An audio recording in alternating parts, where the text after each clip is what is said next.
जय माँ इंद्राक्षी, जय अम्बे। इंद्राक्षी धाम में दर्शकों आप सभी का हम हार्दिक स्वागत करते हैं। आइए इस विशेष अंक में हम बात करते हैं निर्जला एकादशी के बारे में। निर्जला एकादशी का व्रत और उसका महात्म्य अपने आप में बहुत महत्वपूर्ण है। यूँ तो साल भर में 24 एकादशियाँ आती हैं, अधिक मास होने से 26 एकादशियाँ भी होती हैं, लेकिन निर्जला एकादशी का तप, उसकी तितिक्षा अपने आप में अति महत्वपूर्ण है। तपती गर्मी, तपती दोपहरियाँ, इतनी गर्मी, मुंह का सूख जाना और बिना जल के इस व्रत को रखना हर साधक के बस की बात नहीं है। वास्तव में ये बहुत तपस्या वाला व्रत होता है और ये व्रत वास्तव में हरि नाम के सहारे से रखा जाता है। साधक हरि हरि जपते रहते हैं, श्रीमन नारायण का जप करते रहते हैं और ऐसी शक्ति उन्हें प्राप्त होती है कि वो अपने इस व्रत को पूर्ण कर पाते हैं। इस महीने में हम किस तारीख में ये व्रत रखें, 17 जून को ये व्रत रखा जाए या 18 जून को ये व्रत रखा जाए, क्योंकि बहुत साधकों के बीच में ये कन्फ्यूज़न है, तो आपका वो भी हम दूर करते हैं। इस व्रत का महात्म्य क्या है वो भी हम आपको बताएंगे और साथ में इस व्रत में हमें क्या क्या सावधानियां रखनी है, सारी चर्चा आपके संग इस अंक में होने वाली है। तो देखें, इस व्रत में एक बहुत सुंदर कथा भी प्राप्त होती है जो भीमसेन से जुड़ी हुई है, इसलिए इस एकादशी को भीमसेनी एकादशी भी कहा जाता है। अब कैसे जुड़ी हुई है? भीमसेन भोजन प्रिय, अधिक भोजन प्रिय, ये सबको मालूम है। तो जिस समय उनसे पांडव ये कहा करते थे कि भाई आप ये व्रत रखें, एकादशी आ गई है, आप भूखे रहिए, व्रत रखिए, तो वो बड़ा मना कर दिया करते थे। लेकिन मन में ये पश्चाताप भी होता था कि भाई मेरा इतना सुंदर व्रत छूट रहा है, तो धर्म कर्म तो सबके साथ जुड़ा हुआ है, चाहे वो कोई भी क्यों ना हो।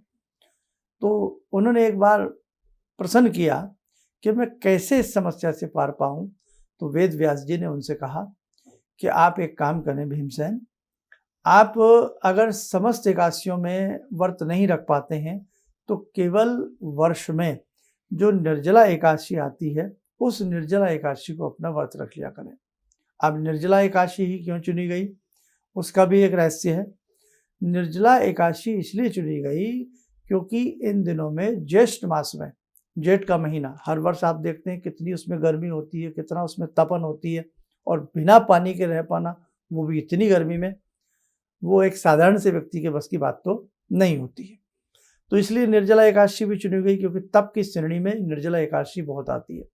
तो व्यास जी कहते हैं भीमसेन, ज्येष्ठ मास में जिस समय सूर्य वृषभ राशि में हो या मिथुन राशि में हो, तो उस ज्येष्ठ मास में जो एकादशी आती है वो निर्जला एकादशी कहलाती है।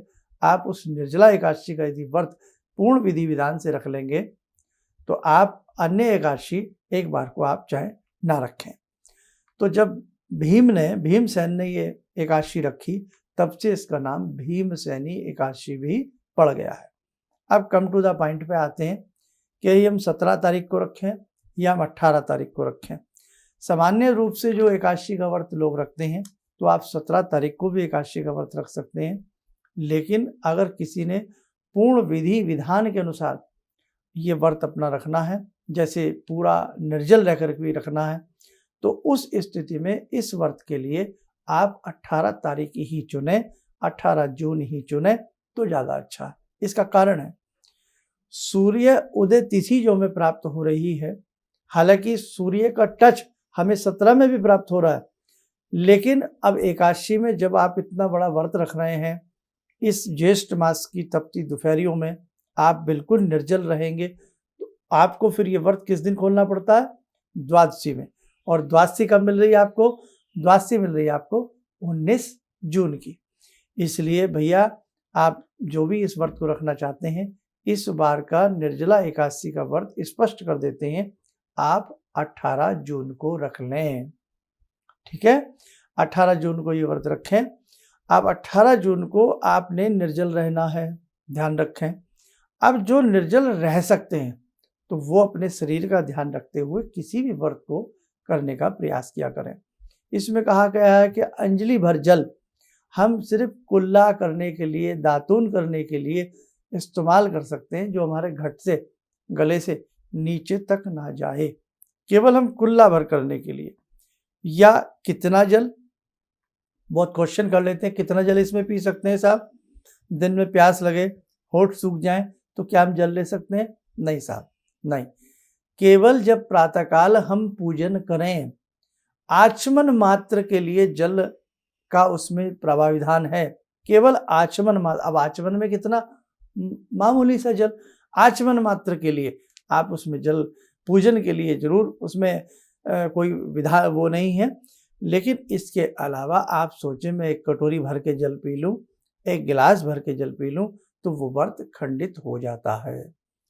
या फिर मैं साधारण रूप की बात करता हूँ कि भैया आपसे इतना ना रहा जा सके और आपका मन करे कि नहीं मुझे तो व्रत तो रखना है, लेकिन मैं इतना कठिनता के साथ नहीं रख सकती, तो केवल व्रत तो आप जरूर रखें, ठीक है। और उस स्थिति में आप कम से कम भाई जल का, समझ गए ना।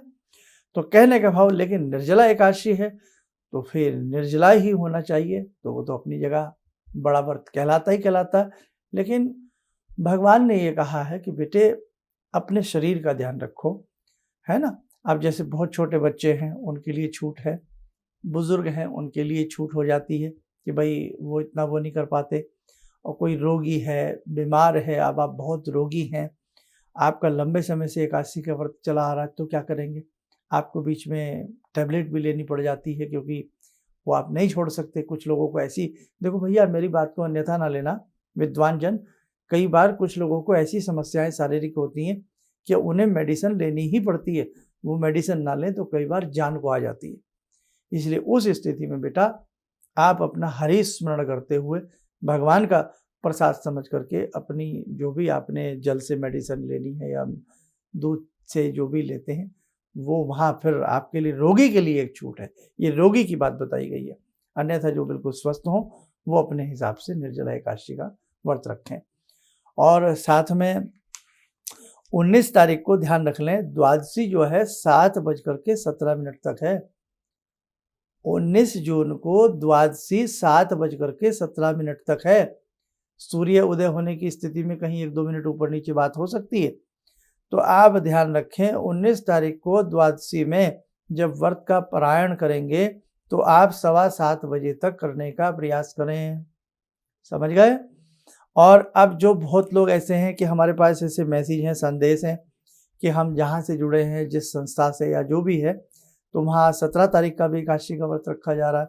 उसका कारण ये है 16 जून को जो दशमी है, 16 जून को जो दशमी है वो 28:41 तक है। 16 जून को दशमी 28:41 तक है, सुबह 5 बजे के आसपास तक मान लें, फिर एकादशी प्रारंभ हो जाती है। इसीलिए 17 तारीख की एकादशी भी मानी जा रही है। इसमें आप अगर अपनी किसी परंपरा या किसी उस हिसाब से रखना चाहते हैं तो कोई दिक्कत नहीं है। लेकिन जो निर्जला रख रहे हैं बिल्कुल, और जिन्हें द्वादशी का टच चाहिए, जिन्हें द्वादशी वाली बात चाहिए, प्रातःकाल वाली द्वादशी अगर जिन्हें चाहिए, तो फिर वो 18 से 19 के बीच का रखें। तो बस ऐसा कोई मन में कन्फ्यूज़न ना रखें। आप अपनी जो आपके अपने भाई बहुत लोग अपने अपने ये विशेष कहीं ना कहीं से जुड़े हैं, स्थानों से जुड़े हैं, तो ऐसा हमारे पास कई ऐसी बातें आई हैं कि हम उस विशेष स्थान से जुड़े हैं और हमारे यहाँ ये इस तारीख को है, तो क्या गलत है? तो बेटे गलत नहीं है, ऐसा कुछ नहीं है ना। और मैं तो कहता हूँ भगवान की आस्था आपके हृदय में बड़ी होनी चाहिए। इस एकादशी में गौ माता की सेवा करना और ध्यान से अपने भजन को, भोजन को, अपने हर चीज़ का ध्यान रखना पड़ता है। जब द्वादशी में भी हम पारण करें, शुद्ध आहार, सात्विक आहार के साथ हम अपने दिन को व्यतीत करें। कायदा तो दशमी से ही बन जाता है कि एकादशी के व्रत के लिए दशमी से ही हम अपने भोजन और नियम संयमों में बंध जाएं, ताकि एकादशी का व्रत हम बहुत अच्छे से रख पाएँ। तो मैंने आपके लिए दोनों चीज़ें बता दी हैं। आप अगर कहीं किसी विशेष उससे जुड़े हैं और वहाँ आप 17 तारीख का कर रहे हैं, बेटा वो भी कोई अपराध नहीं है। और यदि आप कहीं से आप ऐसा नहीं है और आपका मन है कि मुझे रखना है, तो फिर आप 18 तारीख को निर्जला एकादशी का व्रत रखें। 19 तारीख की सुबह 7:15 बजे तक उसका पारायण करने का पूर्ण तरीके से प्रयास आप लोग कर लें। और एकादशी के व्रत में ध्यान रखें, मौन रहने का प्रयास करें। खास तौर से निर्जला है तब तितिक्षा इसमें बढ़ जाती है, गर्मी का समय है और अपनी थोड़ी कहीं बड़ी यात्रा पे कहीं जाना है या इधर उधर जाना है, उसको निर्जला के दिन थोड़ा टाल दें, अवॉइड करें। उससे अगले दिन कहीं आने जाने का प्रयास करें, घर में ही रहें और भगवान प्रभु हरि का स्मरण करते रहें, चलते फिरते उठते बैठते श्री हरि श्रीमन नारायण का जप करते रहें। उदर की अग्नि को शांत रखें, जैसे भीमसेन जी के उदर में वर्क नाम की अग्नि जो हर समय प्रज्वलित रहती थी और ऐसा भी कहा जाता है कि उन्होंने नागलोक में 10 कुंडों का रस पी लिया था, इसलिए उनमें 10 हाथियों जैसी शक्ति थी और बहु भोजन को पचाने में उनका उदर सक्षम था, इसलिए उन्हें भूख भी बहुत लगती थी। तो ऐसे भी हम में से भी बहुत आज भी ऐसे लोग होते हैं जिन्हें भूख बहुत लगती है और वो रह नहीं पाते। तो बेटा सब अपनी स्थिति देख करके रखें, गौ माता की सेवा करें, गौशाला में कहीं जाकर के सेवा करें और जहाँ गायें, आज कितना गर्मी का समय है ना गर्मी, और आप जहाँ भी जिस शहर में रहते हैं कहीं ना कहीं आपके शहर में कहीं डोलती हुई घूमती हुई गौ माता आपको जरूर मिल जाएंगी। देखो मज़ा तो जब है जब आप उन्हें ठंडा ठंडा पानी पिलावें, अच्छा शीतल पेय पिलावें और ज़रूरी नहीं है कि आप उन्हें इस प्रकार के तीज त्योहारों में ही पिलावें, इस प्रकार के व्रत में पिलावें। कभी भी जब आपको मौका लगे, जो साधक एकादशी का व्रत रखता हो, जो साधक पूर्णिमा का व्रत रखता हो, जो साधक सोमवार का व्रत रखता हो, जो साधक किसी भी प्रकार का व्रत रखता हो और जो साधक उत्तम प्रकार से अपनी साधना को करता हो, उस साधक का परम कर्तव्य बनता है कि वो कहीं न कहीं जहाँ भी गायें घूमती हुई जो ज़्यादा रहती हैं, वहाँ उनको उनकी सेवा करनी ही चाहिए। आप माने न माने, आप ये सेवा करके देखें, आपको बहुत अच्छा लाभ मिलेगा। भगवान ने आपको सक्षम बनाया है, तो आप 1-2 व्यक्तियों को अपने साथ रख करके ऐसी गौ माता का उपचार, उनकी सेवा भोजन से, जल से करने का प्रयास करें। और बेटा एकादशी के मौके पर आप कहीं न कहीं, जैसे द्वादशी का जब आप पारण कर लें, तो कहीं न कहीं जो मिट्टी के कुंडे ले लें, मिट्टी के जो बर्तन आते हैं पानी वाले, वो पक्षियों के लिए यदा-कदा रखें और यदि संभव हो कहीं ऐसी कॉलोनी के ऐसे कॉर्नर पर, ऐसे स्थान पर आप ऐसे बड़े टब जो ड्रम टाइप होते हैं, उन्हें हाफ पीसीज में करके पानी की व्यवस्था गौ माता के लिए, पशुओं के लिए, जो कहीं भी घूमते रहते हैं, कोई भी पशु हो, उन सब के लिए आप करने का प्रयास करें। और गौ माता की तो जितनी आप सेवा करेंगे उतनी मेवा आपको बिना कहे मिल जाएगी। तो यही नहीं होता कि व्रत का मतलब है कि हम एक दिन का व्रत रख लिए और हमने भगवान को पा लिया। भगवान को ऐसे नहीं पाया जाता। भगवान के जो और अंग हैं, भगवान ने जिन जिन को धरा पर उतारा है, तो उनकी सेवा से भी भगवान की प्राप्ति बहुत शीघ्र होती है। इसलिए बेटे ये सब बातें ध्यान रखना। आइए आज समय हो चला, आज भगवान जुड़ते हैं, भगवान श्री हरि का नाम लेते हैं। 2 मिनट के लिए जुड़ें हमारे साथ भगवान श्री हरि से।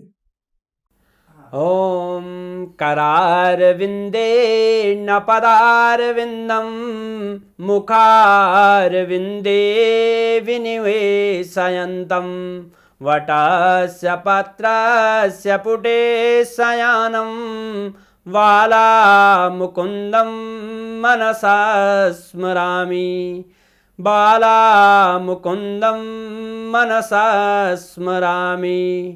कस्तूरीतिलकं ललाटपटले वक्षस्थले कौस्तुभं नासाग्रे वरमुक्तिकं करतले वेणुकरे कङ्कणं सर्वाङ्गे हरिचन्दनं सुललितं कंठे च मुक्तावले गोपास्ति परिवेष्टितो विजयते गोपालचूडामणि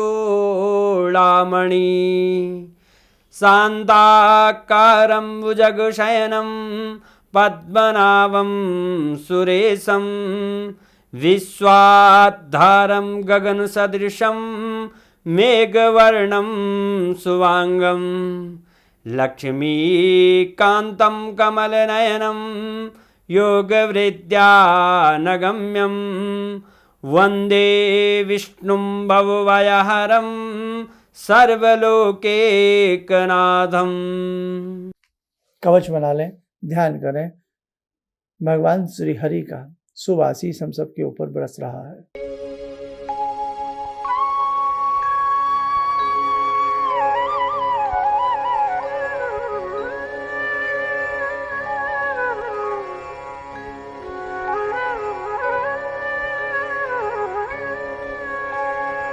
ओम बोलते हुए नेत्र खोलें, सामान्य हो जाए। चींटियों को जिवाना न भूलें। और इस एकादशी में ताज़ा शीतल जल घड़ में भर करके वो दिया जाता है। चाहे आप वो द्वादशी में ही देते हैं, सब अपने व्रत का पालन करके। बहुत लोग एकादशी में भी करते हैं, तो वो आपका अपना सबका मानना है, अच्छे से करिए। नहीं तो जिस समय हम व्रत का पारायण करें, व्रत को खोलें, ब्राह्मण को भोजन आदि कराना, घड़े में स्वच्छ जल देना, चाहे वो पीतल की गगरिया हो या वो तांबे की गगरिया हो, मिट्टी की गगरिया हो, और साथ में कुछ फल देना, कुछ दक्षिणा देना, ये जरूर करें। और एकादशी के व्रत के दिन गौशाला जाकर के जरूर गौ माता की सेवा करना और साधु संतों की सेवा करना, मानवता के जो अच्छे धर्म होते हैं उन पर अग्रसर रहना, उन सब बातों को करने से ही हमारे व्रत का माध्यम बढ़ता है। तीर्थ पर भी यदि हम कहीं जाते हैं तो तीर्थ पर भी ये नहीं कि केवल मात्र उद्देश्य इतना हो कि बस केवल वहाँ गए और भगवान के दर्शन किए और आ गए।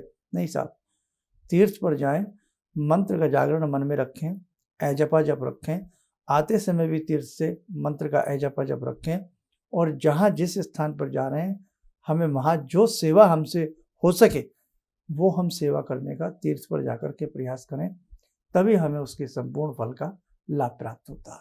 चलिए, आप सब लोग स्वस्थ रहें, सुखी रहें। इन्हीं शुभकामनाओं के साथ हम अपनी वाणी को विराम देते हैं। जय जय अम्बे।